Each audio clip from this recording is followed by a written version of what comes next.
Olá, queridos irmãos, que a graça e a paz de nosso Senhor e Salvador Jesus Cristo permaneçam com todos vocês. Estamos de volta para dar continuidade ao nosso curso As Cartas Paulinas. Nós iniciamos o nosso curso com informações introdutórias sobre o Novo Testamento e iniciamos a primeira carta, que foi a carta de Paulo aos Gálatas.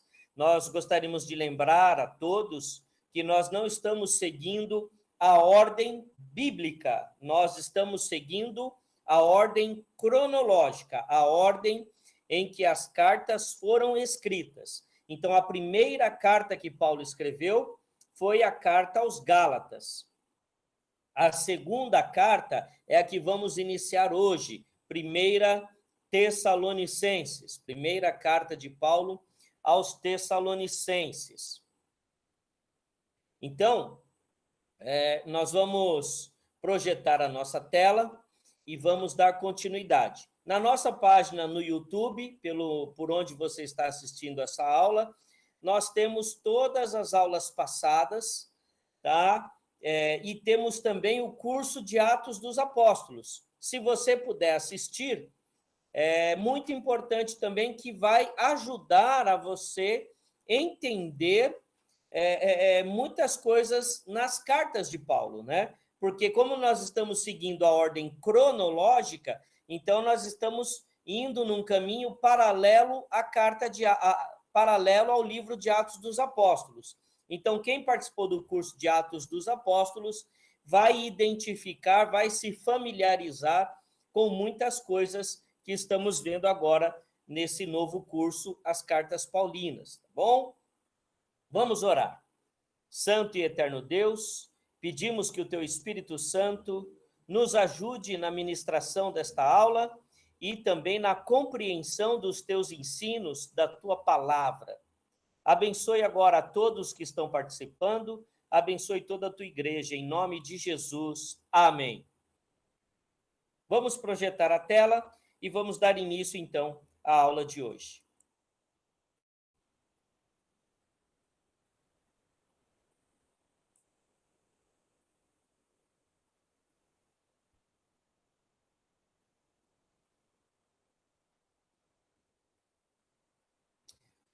A segunda carta, primeira Tessalonicenses.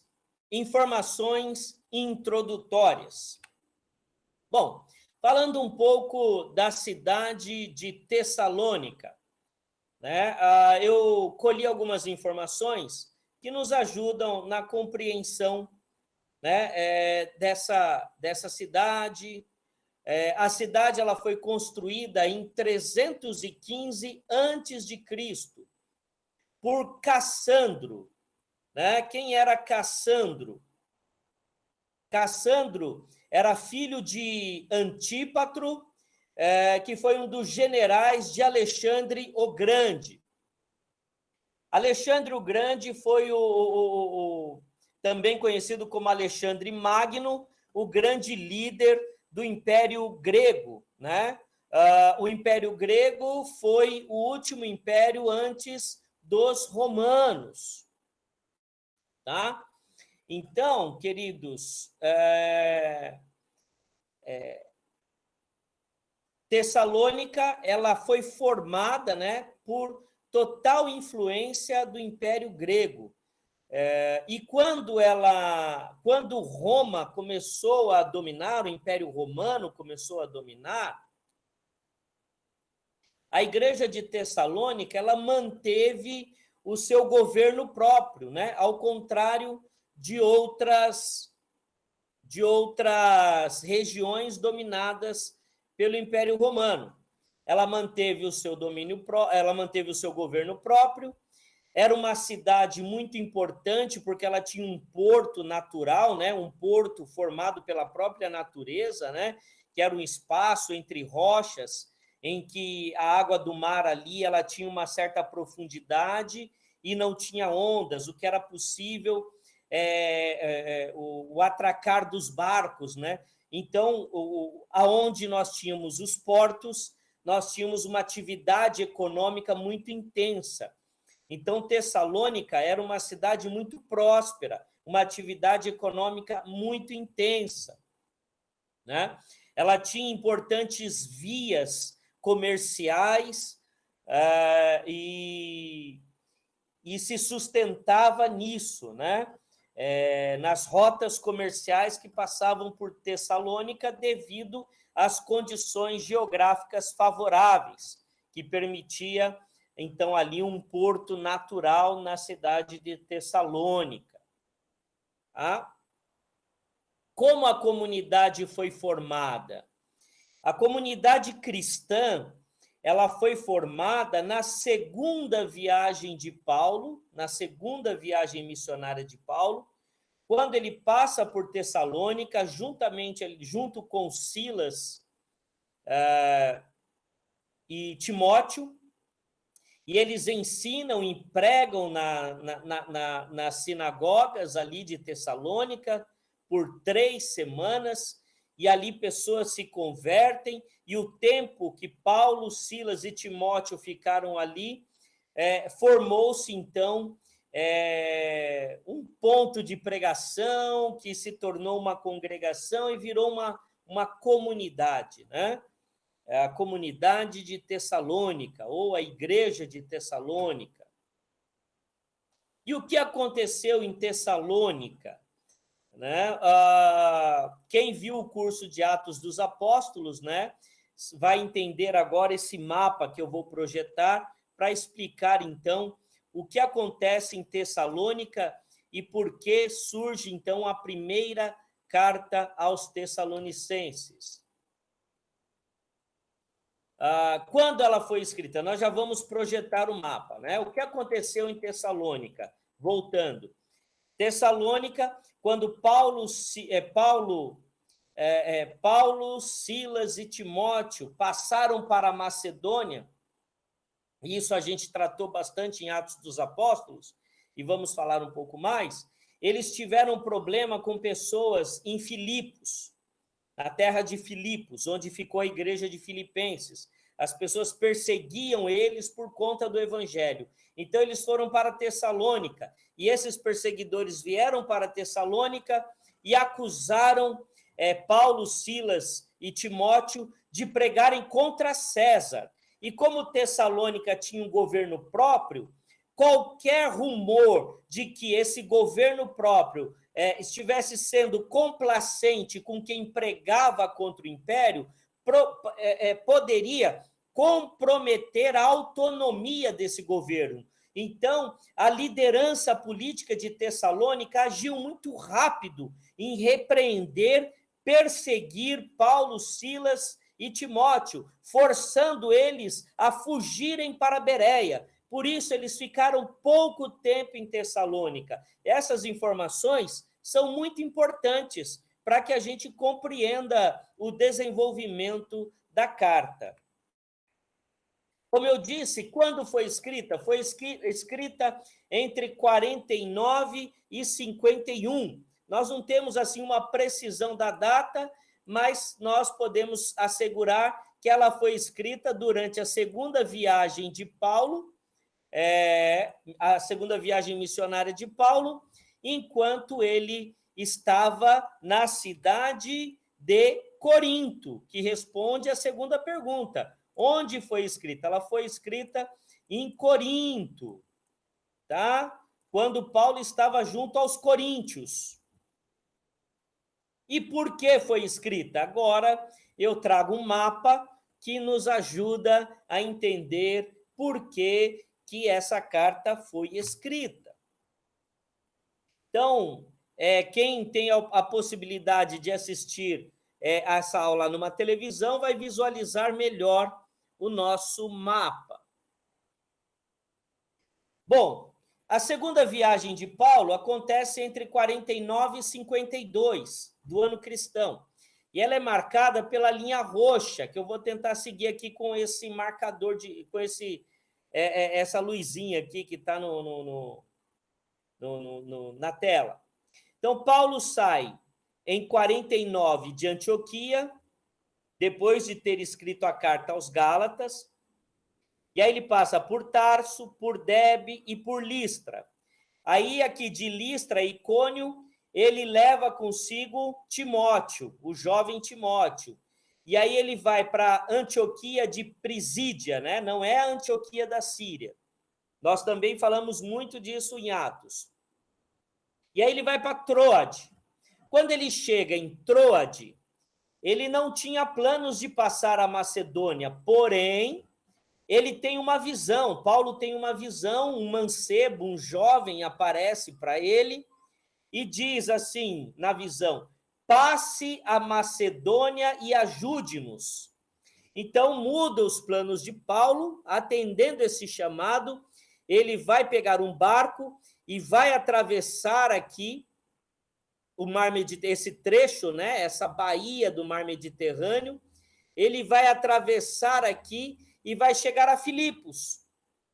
Vai pregar o evangelho aqui em Filipos, na companhia de Silas e Timóteo.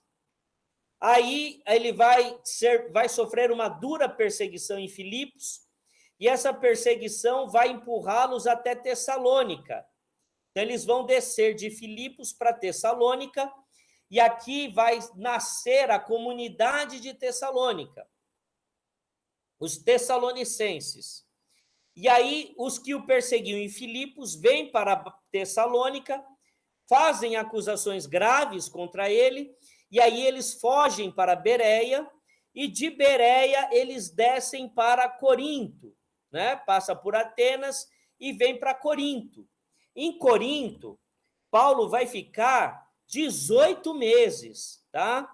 Ele fica 18 meses em Corinto, tá? 18 meses em Corinto. Então, Paulo está trabalhando aqui na igreja de Coríntios. E, trabalhando na igreja de Coríntios, Paulo tinha muita preocupação com os irmãos que ficaram em Tessalônica. Ele deixou uma igreja lá, mas por perseguições ele teve que sair de lá, e ele se preocupava com a igreja de Tessalônica, porque ele ficou pouco tempo em Tessalônica. E o que ele faz de Corinto? Aqui em Corinto, Paulo vai enviar Timóteo a Tessalônica, tá? Timóteo, então, Timóteo vai para Tessalônica. Paulo alega que por barreiras colocadas por Satanás, ele não pôde ir a Tessalônica. Os irmãos em Tessalônica ficaram frustrados com a ida de Timóteo, eles esperavam que Paulo fosse. Apesar do pouco tempo que Paulo ficou com eles, eles se apegaram muito a Paulo. E Paulo trabalha isso na carta, porque eles demonstram uma certa rejeição a Timóteo. Seria como, irmãos, guardadas as devidas proporções, uma pessoa está há muito tempo esperando a visita do pastor, e aí não vai o pastor por alguma questão e vai o seminarista. Nada contra, nenhum demérito a seminarista. Mas a igreja, a pessoa, a família, tem a expectativa de receber o pastor. Ama o seminarista, vai ouvir o seminarista, mas fica aquela sensação, poxa, poderia ter vindo o pastor, por que o pastor não veio? É mais ou menos esse sentido. Timóteo vai trabalhar com os tessalonicenses e vai voltar para Corinto e vai trazer informações para Paulo. A partir destas informações, então, Paulo vai escrever a carta aos Tessalonicenses, porque estava impedido de ir por alguma razão. Então, ele escreve essa carta com base nas informações trazidas por Timóteo. Tá bom? Então, esse é o contexto da primeira carta aos Tessalonicenses. E aí nós vamos entender quais foram essas informações que Timóteo trouxe que motivaram a primeira carta de Paulo a esta comunidade. Bom, queridos irmãos, por que a carta foi escrita? Eu já expliquei o que aconteceu e Timóteo, ele traz algumas informações. Primeiro, a igreja está bem de uma forma geral, né? É o que Timóteo vai dizer a Paulo. E vai contar as coisas boas. Mas ele identifica alguns problemas que ele traz para Paulo. Por exemplo, alguns não trabalhavam, desistiram de trabalhar e queriam viver na dependência da caridade. Tá? Isso se torna um problema em Tessalônica. E nós vamos abordar isso. Outra questão, algumas pessoas muito queridas em Tessalônica haviam morrido. E aí isso gerou muita confusão em torno da morte dos cristãos e a vinda de Jesus. E a outra questão que é abordada também por Timóteo a Paulo é a questão do dia do Senhor. Quando seria? Como seria? E algumas pessoas estavam perturbadas por essa questão, por essa preocupação. O dia do Senhor. E por que Tessalonicenses traz esses temas como não trabalhar, a questão da morte e a questão do dia do Senhor? Por que esses temas estão tão latentes no relato de Timóteo a Paulo, que Paulo vai responder? Por quê? Havia uma ideia de uma volta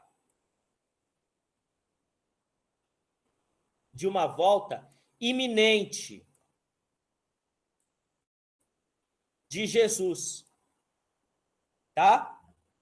Então, a comunidade cristã, nos seus primeiros anos, nas suas primeiras décadas, a comunidade cristã, ela desenvolveu uma ideia de que Jesus ia voltar logo.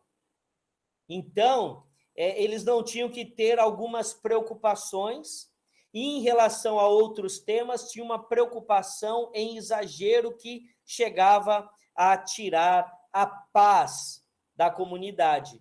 E Tessalônica vivia muito isso. Então, eles imaginavam, irmãos, que Jesus ia voltar logo,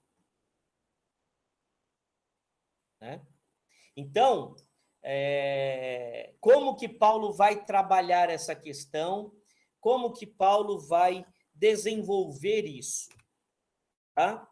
Então, com base no relato de Timóteo, que a partir desse relato nasce a carta, e com o que a gente identifica na carta, a gente consegue estabelecer as características da igreja. Primeiro, era uma igreja fervorosa. Era uma igreja fervorosa. Tá? E a gente vê isso logo no início. Logo no início das palavras de Paulo.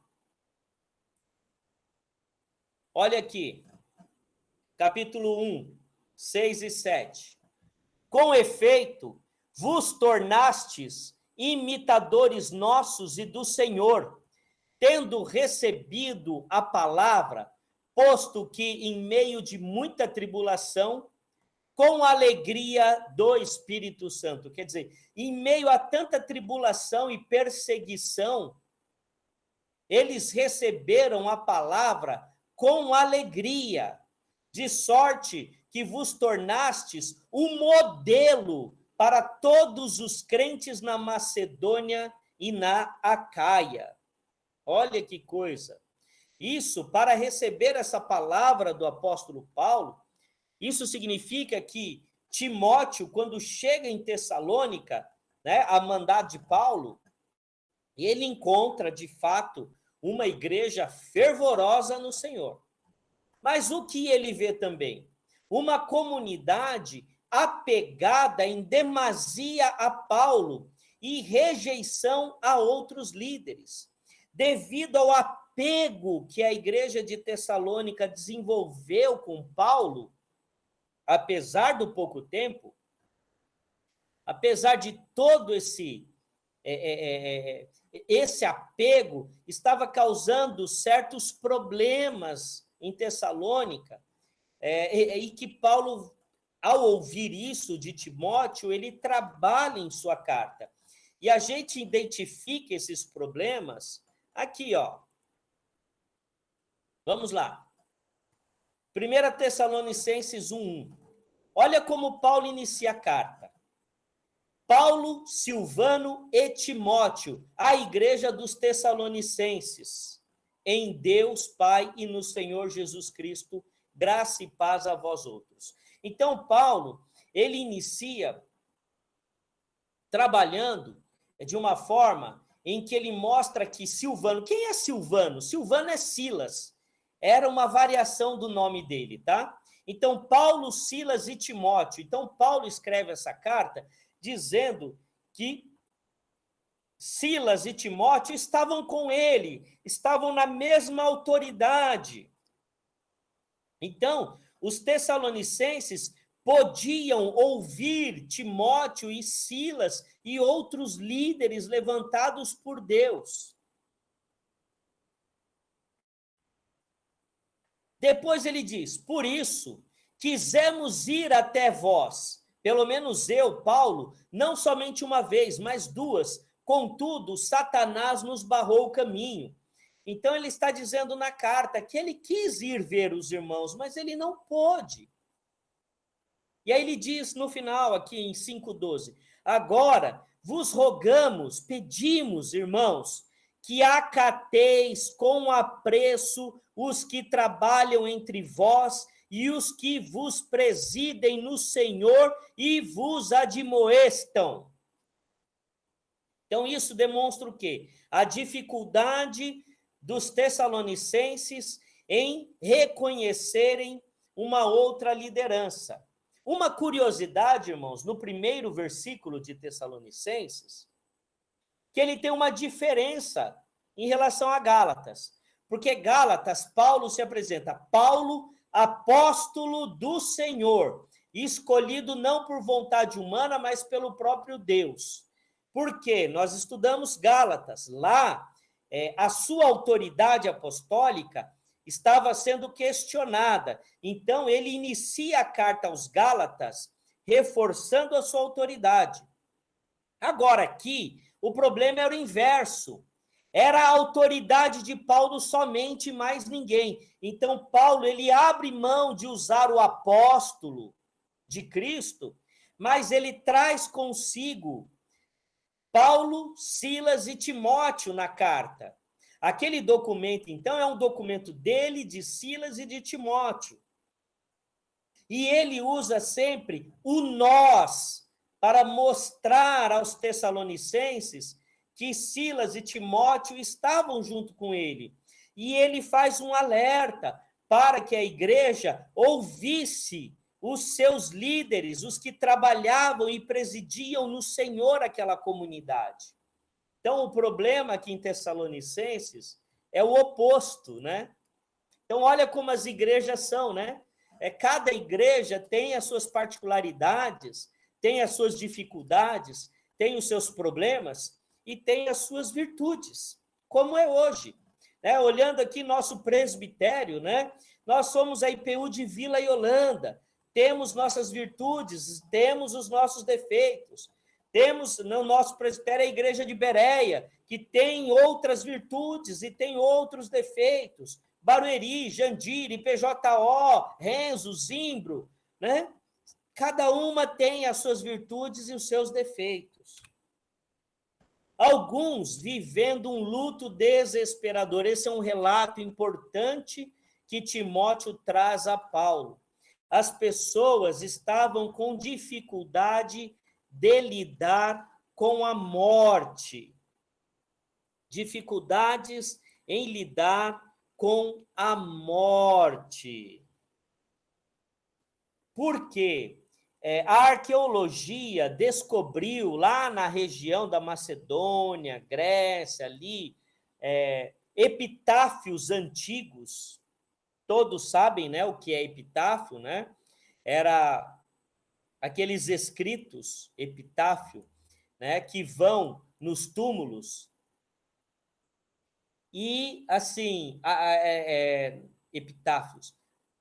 Na época, não se tinha, entre os gregos, uma visão muito boa sobre a morte, né? A morte era algo meio difícil de lidar. E Tessalônica traz isso consigo.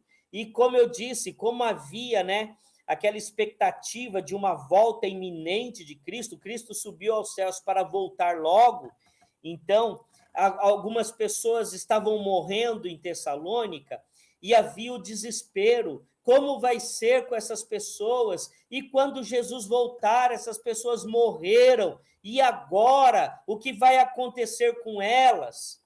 Então, Paulo vai escrever também sobre isso, né? Após receber essa informação de Timóteo. E olha o que ele vai dizer, né? Não só isso, claro, eu estou dando apenas uma introdução. Não queremos, porém, irmãos, que sejais ignorantes com respeito aos que dormem, para não vos entristecerdes como os demais que não têm esperança. Nós nos entristecemos, sim, com a morte de familiares, de amigos, ainda mais nesse tempo de pandemia. Mas nós não devemos nos entristecer como aqueles demais que não têm esperança.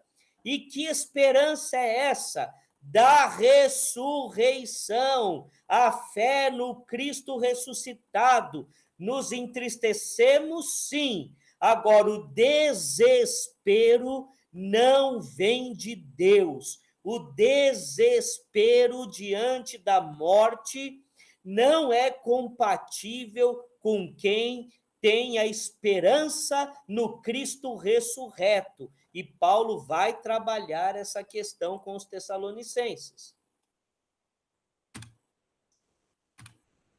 Alguns com dúvidas e receios quanto à segunda vinda de Cristo e o dia do Senhor. Olha o que Paulo vai dizer. Mas vós, irmãos, o verso 14, o verso 4 do capítulo 5, não estais em trevas, para que esse dia, como ladrão, vos apanhe de surpresa. Então, Paulo faz um alerta a eles, né? Nós não sabemos quando Cristo vai voltar, mas vocês não precisam ficar desesperados, porque sois filhos da luz e não das trevas.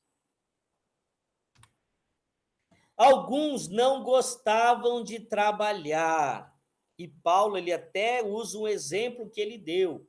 Porque vos recordais, irmãos, do nosso labor e fadiga, e de como, noite e dia, labutando, para não vivermos à custa de nenhum de vós, vos proclamamos o evangelho de Deus.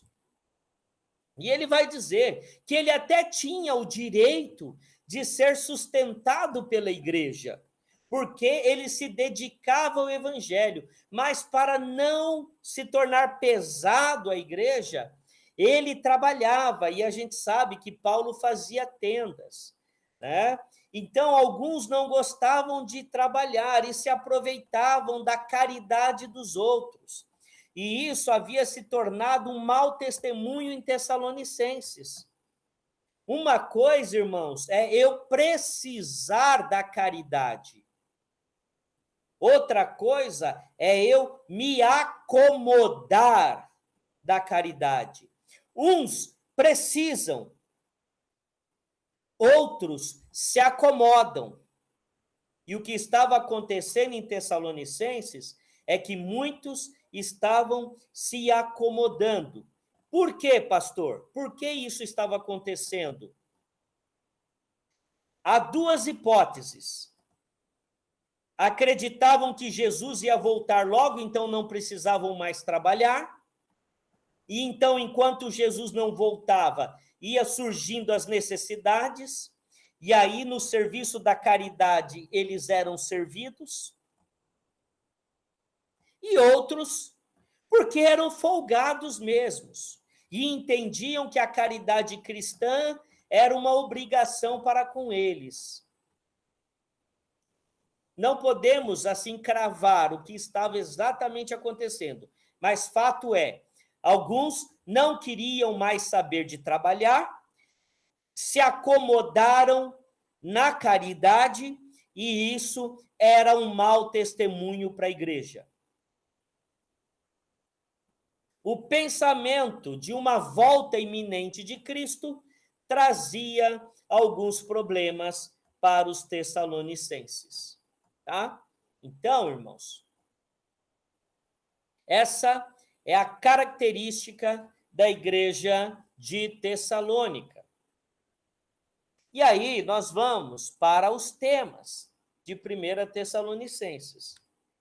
Óbvio, devido àquela sensação ou aquela expectativa de uma volta logo de Jesus, até porque Tessalonicenses foi uma das primeiras cartas, um dos primeiros escritos do Novo Testamento,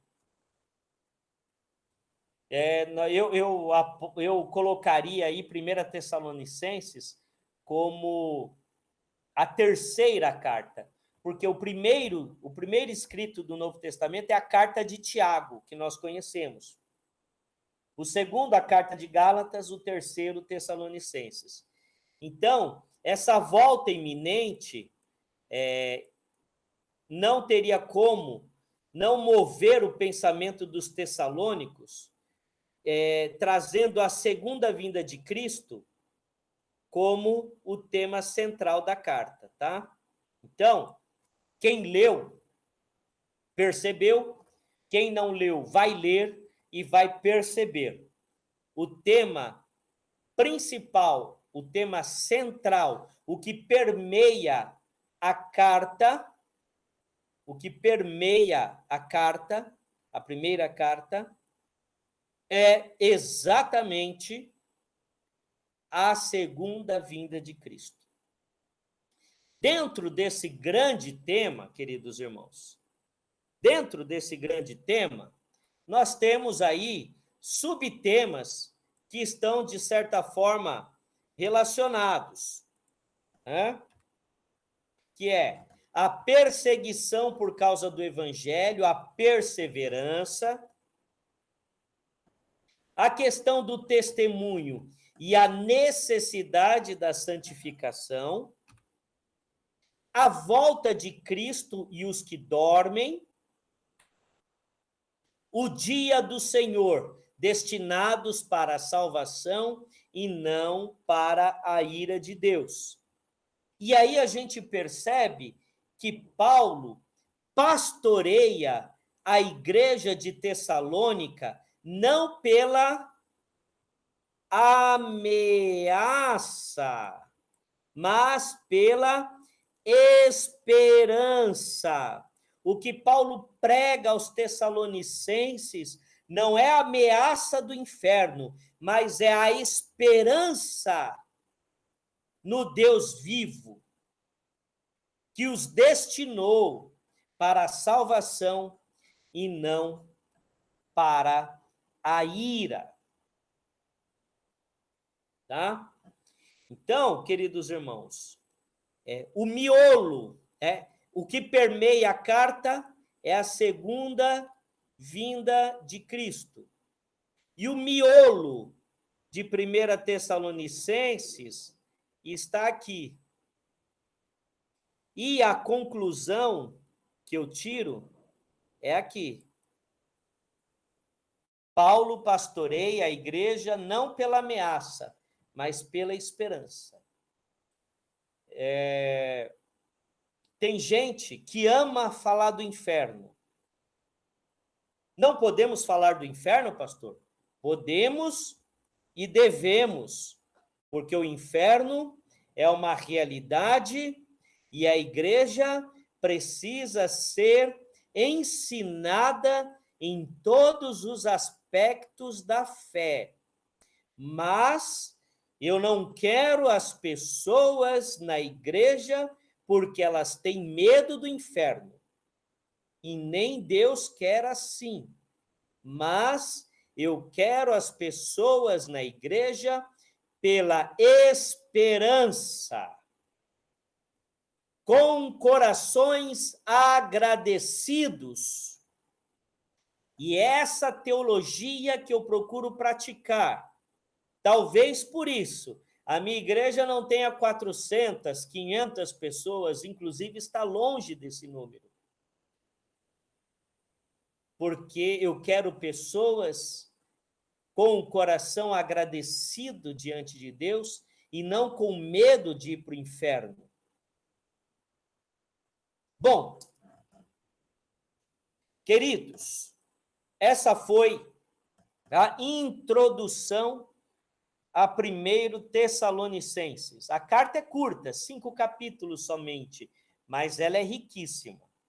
Para a próxima aula, nós vamos, então, trabalhar o miolo que eu apresentei a vocês aqui, tá? O miolo. Era uma igreja perseverante, né? Paulo faz muitos elogios à igreja. Ele faz um alerta sobre a questão do testemunho, principalmente contra aqueles que não queriam trabalhar, e isso deveria ser um problema sério, né? Tudo aquilo que envolve o testemunho da igreja é muito sério. E a necessidade de santificação. Depois, esse é um tema teológico muito importante, né? A volta de Cristo e os que dormem. Por quê, queridos irmãos? Nós vivemos, muitas vezes, de histórias da carochinha, né? A gente assiste um filme que fala de vida pós-morte, a gente lê um livro, um romance, né? E aí a gente vai idealizando isso na nossa cabeça, né? E teve gente que assistiu aquela novela A Viagem, né? Muita gente gostou, né? Os mais velhos sabem do que eu estou falando, né? Lá do Alexandre, que morreu e ficou aparecendo, e ficou entre o mundo dos vivos e o mundo dos mortos. Eu estou falando isso, irmãos, porque eu sei, né? Nós somos pessoas comuns, eu sei que a igreja assiste, eu sei que a igreja vê filmes, vê novelas, e eu não estou condenando, eu não estou criticando, mas a gente tem que tomar cuidado, né, para não cair naquele erro lá que Paulo fala a Timóteo, que nós vamos estudar essa carta também, né, que ele fala das fábulas. Então, irmãos, existem muitas fábulas sobre essa questão do pós-morte. E muita igreja vive de fábulas. Muitos na igreja vivem de ilusões por falta de conhecimento bíblico e teológico sobre esse tema. E Tessalonicenses aborda essa questão e nós vamos ter uma ótima oportunidade de conversar sobre isso. E o dia do Senhor, que também é outro tema cheio de fábulas, cheio de ilusões, né, que a igreja muitas vezes vai se deixando levar, vai se influenciando e esquece da Bíblia e crê conforme viu num filme, crê conforme viu numa novela, crê conforme leu num romance. Vamos parar. vamos parar. Nós somos Igreja de Cristo e nós devemos nos pautar pela palavra de Deus. Rejeite agora, em nome de Jesus, essas fábulas e essas ilusões. Que o meu familiar está num lugar assim, está num lugar assim. Vamos ver o que a Bíblia fala. Tá bom? Para isso é que estou me dedicando a gravar essas aulas, esses cursos, para que saiamos mais fortalecidos biblicamente e tenhamos condições de termos o devido discernimento para rejeitarmos fábulas, ilusões, comichões nos ouvidos que tentam nos ensinar coisas contrárias à palavra de Deus. Bom, vamos ficar por aqui hoje e a próxima aula temos muito a estudar, muito a mergulhar. Tarefa dessa semana: ler a primeira epístola de Paulo aos Tessalonicenses. Leia, por favor. Se você não leu, leia. Se você leu, dê uma relida, uma passada mais rápida para recordar algumas coisas, porque conforme você vai assistindo a aula, vai facilitando a sua compreensão. Tudo bem? Então, a gente fica por aqui hoje. Um ótimo domingo, um domingo de paz, na presença de Deus. Amém. Fique na paz do nosso Senhor e Salvador Jesus Cristo.